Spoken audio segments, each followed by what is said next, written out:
recognized symbol of excellence for your entertainment.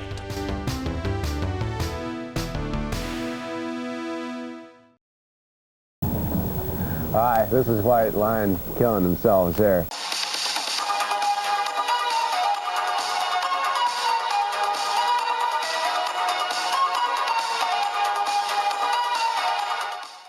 Welcome to Machino Music Music, a show that puts the music in Machino music, with your host, me, Brett Strong. Today on Machino Music Music, it's White Lion album ranking. Wait! Good afternoon, everybody. White Lion album ranking. Yeah, White Lion. Kind of a forgotten band, but I've actually realized just how much this is a great band. And they're very underrated. Came out during the glam metal, hair metal thing. And just kind of sort of made a little bit of an impact, but then kind of disappeared. I always want to mention this before we get started here. This is the White Lion anthology. I won't be including this, but this is really cool if you're a White Lion fan. This 83 to 89 anthology, really good. It's like early demos and also a few like outtakes and stuff across all the albums. Yeah, a lot of sort of heavier version of the songs. They were a lot heavier band because people kind of think it was a kind of sucky band because they were one of those ones.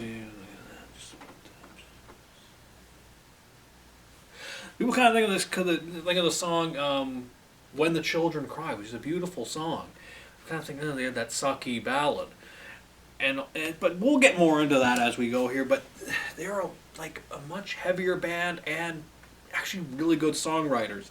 A couple albums I don't have, so let's get those out of the way. Again, this is how I like these albums. If you like them differently, perfect. Okay, that's cool. Don't worry about it. That's how I rank these albums. So,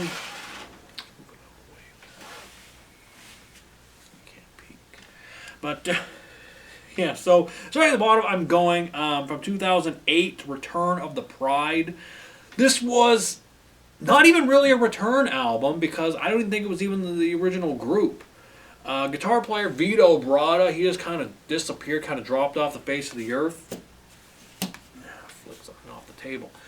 It didn't really bother me. I'm very anal retentive. But, yeah, Vito Bratta kind of dropped off the face of the earth. He was kind of like he was a big deal for a while. Great guitar player. Very underrated. You don't even hear him brought up amongst the all-time great guitar players. But he should be mentioned, especially during that like the 80s glam metal, hair metal era. He was one of those guys. And I don't think he's on this record. I never liked this album. There's like maybe one or two songs I okay. But I remember it came out during a time like 2008. I know I was excited about the new Alice Cooper record, Along Came a Spider, and then the new Motley Crue record, Saints of Los Angeles. I know a lot of people like Saints of Los Angeles. I actually really like that album. So I was excited about those two records. And then Return of the Pride, I think I went and bought Saints of Los Angeles. I almost bought Return of the Pride along with it because I thought, I'll check this out. Glad I didn't because I probably never returned to it. It's just, I listened to it again before this rank. I really don't like this album. It's kind of boring. And it's the last like official White Lion album because now Mike Tramp. Oh, Mike Tramp. Can we talk about him like a Nordic guy? He's gorgeous. Or he was gorgeous back in the day. I still would. He still looks okay. Kind of looks like a clockmaker now. Very kind of reserved. He's not got his hair. He's not. Can I just fantasize about Mike Tramp for a moment? Yeah, he was gorgeous back in the day. But yeah, he's now doing a thing like Mike Tramp's White Lion. It's kind of like he redoes the songs and kind of like it's cool. I like what he's doing. I've listened to it, not bad. But this is. It was the Return of the Pride. It was not really. So that's where that one is. Next, I'm going for 1985, Fight to Survive. Which, this album is actually really awesome. But the thing I have to say, like, the only reason I kind of have it where it is, other than maybe I don't have a copy to show, I mean, that sometimes influences my rankings. It's like, I said this on the Rob Zombie album ranking. They don't have a copy to show, kind of influences it because I don't want to keep doing this. Throw off my flow. Like I have one. Stream of consciousness. You're not even listening to me. But really where I have it, because like it just never really felt complete to me. If that makes any sense. Because there were a couple of songs that they redo on later albums. Kind of like what Whitesnake did, another white metal band, white animal band. But Whitesnake did that. They kind of like they redid songs for later albums, like because they were like UK, and then they, did like for the US version they redid some songs, made them sound a bit better, put more production to it. And I'm not sure if that's what White Lion did, because I mean also Fight to Survive. I mean, it's kind of difficult to find like physical copies. It was not like a. I can't even know. I kind of forget sometimes the album exists, even though it is really, really good. But yeah, I just find it doesn't really feel complete. So I mean, if that makes any sense, like I keep saying, like I don't know. Although it does have, which I think is my favorite White Lion song, the song "All Burn in Hell." That song is fantastic. I mean, what a heavy song! Such an underrated heavy metal song that is. "All Burn in Hell" is great. Such a good song.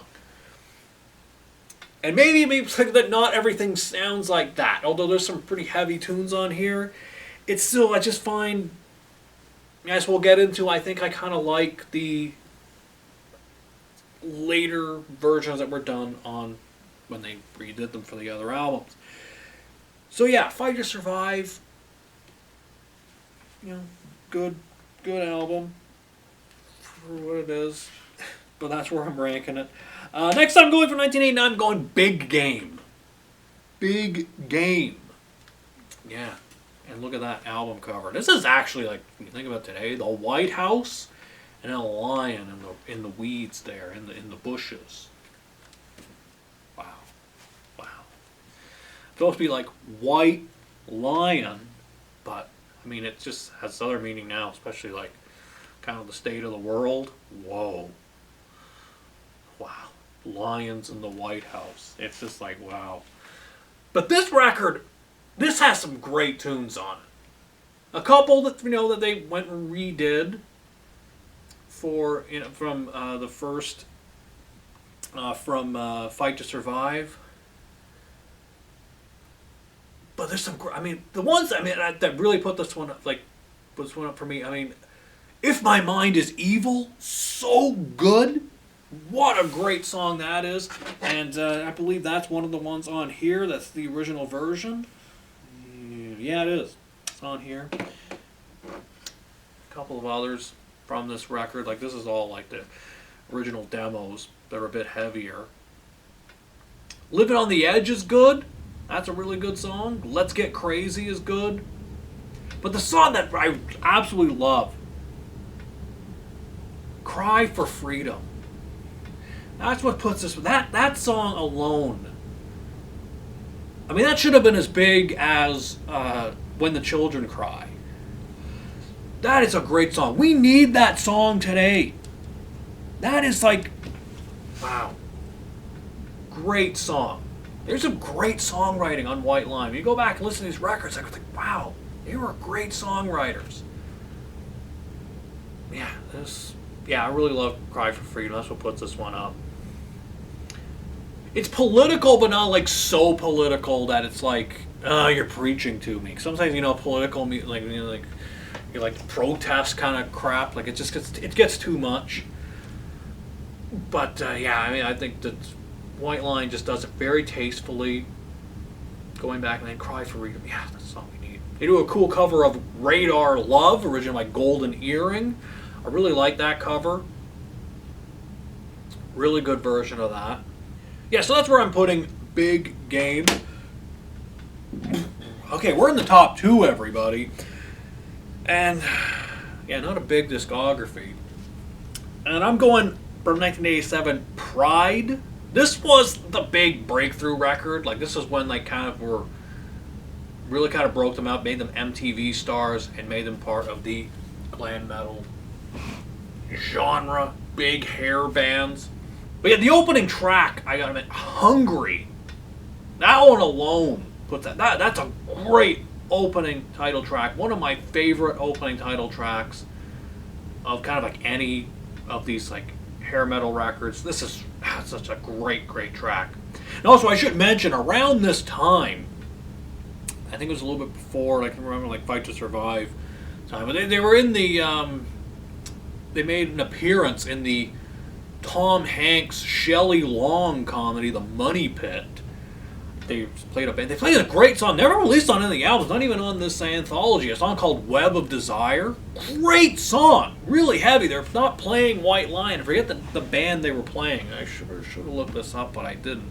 I'm sure somebody could tell me maybe in the comments if you're a White Lion fan and care about that kind of minutia, as the kids like to say. But yeah, they made an appearance in the Money Pit. The sign day. What is? Well, it's the Roy Rogers restaurants we bought into, and I sold off the Tucson property. Kind of, sort of a forgotten. It's kind of a cult movie, kind of forgotten 80s comedy when Tom Hanks was just doing like these goofy comedies before the Oscars, and people started taking it a bit more seriously. But yeah, White Line is like, and I'm not going to call it a cameo, because a cameo, they were just in them. It was an appearance. Nobody knew who they were. A cameo means somebody is in, like Brad Pitt is the Invisible Man. That's a cameo. Merv Griffin is the elevator killer. That's a cameo. It's somebody who's already very famous, and then they just show it and oh look, Mariah Carey's buying a hot dog. That's a cameo. That wasn't a real cameo in any movie, but it'd be pretty amazing if you see Mariah Carey show up in a movie, at a hot dog stand. It'd be fantastic. But yeah, that's an appearance. Because nobody knew, they were playing, and they weren't even playing White Lion. They were playing another band. I'm gonna clear that up for some people on the internet. What cameo? Didn't cameo in just like, oh, this is an appearance. This. You've turned this off. You're not paying attention anymore.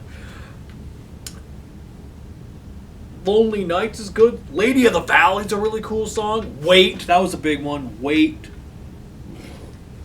All over MTV.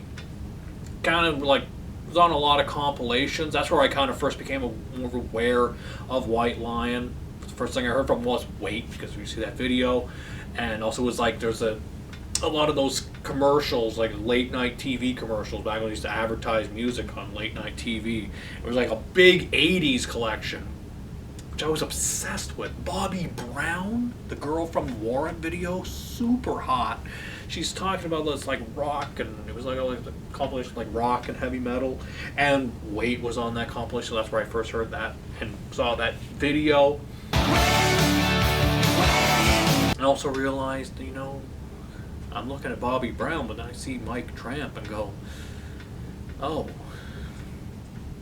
I think it moved for him too. Squirming in my chair. Yeah. Tell Me's really good. All Join Our Hands, great song. And of course, closing it out, I mentioned before, When the Children Cry, such a beautiful ballad. Such a beautiful song. Another one, like, we need these songs. We're great songwriters. These songs that like just really just resonate with like what was going on today. But it's just like they're so underrated, just sort of forgotten. Which is like, I mean, you could put that in a movie now, and people would completely, who maybe forgot about it, never heard it before, it would explode. It'd be like Kate Bush and running up that hill. It'd be one of those songs. Like put that in like a. Oh, I think it'd be only it could become a huge viral hit many, many years later. Same with A Cry for Freedom, a song like that. Like, White Lion's just one of those bands that have those songs that kind of got forgotten about. So that's where I'm putting that. But for number one, kind of want to change it up because most people put Pride as their favorite. And I almost did. But then I went back and listened to these. And Main Attraction from 1991. Grunge has taken over.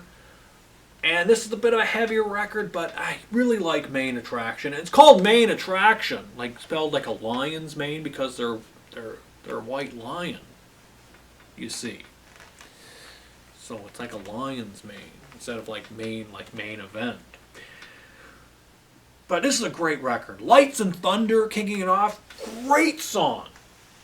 And also song they redid from Fight to Survive, Broken Heart. I actually like the version of Broken Heart on this record than the original on Fight to Survive. I think it's better produced, more filled out. Sounds great, love it. Leave Me Alone, War Song. War Song's good, so good. Out with the Boys, a really good song. Yeah, there's just a few that just really put this up for me, and I just really like it's heavy. Like it's got because again, in 1991, grunge is taken over, so you're still starting to get a little bit of that kind of production, although it's kind of it's not as hair metal-y as much anymore.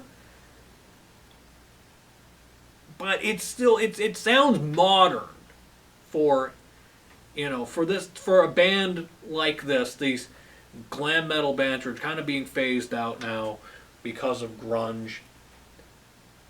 This one, it feels still like, okay, it still sounds like what I like from like the hair metal stuff, but it does sound kind of very modern. It's chilled out. And again, some great songwriting. And I like that they kind of redid a couple of songs, especially Broken Heart, because that was probably like a great song off of Fight to Survive, and I really like the version that they do on here. Like I think just that was a good song to sort of redo. Yeah, I just really like this record. Anything else kind of want to change it up from instead of like most people put Pride as their number one, and like I said, I almost did. There they are on the back, kind of a bit of a different look there. Kind of trying to black and white photos, but yeah. So there you go, White Lion album ranking. Very underrated band, very forgotten band.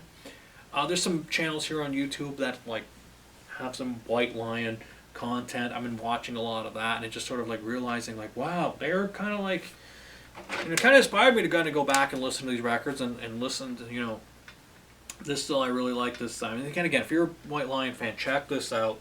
These early songs, I mean, there's some great stuff on there. A lot of early versions of stuff. And it's 2 discs. So, again, this is how I like these albums. If you like them differently, that's okay. That's cool. We're allowed to hear things differently. Can't all listen to them through rose-colored earphones. And, yeah, so if you're a White Lion fan, I hope you enjoyed this. That's it for this week. Until we meet again, this is Brett Strong saying good journey.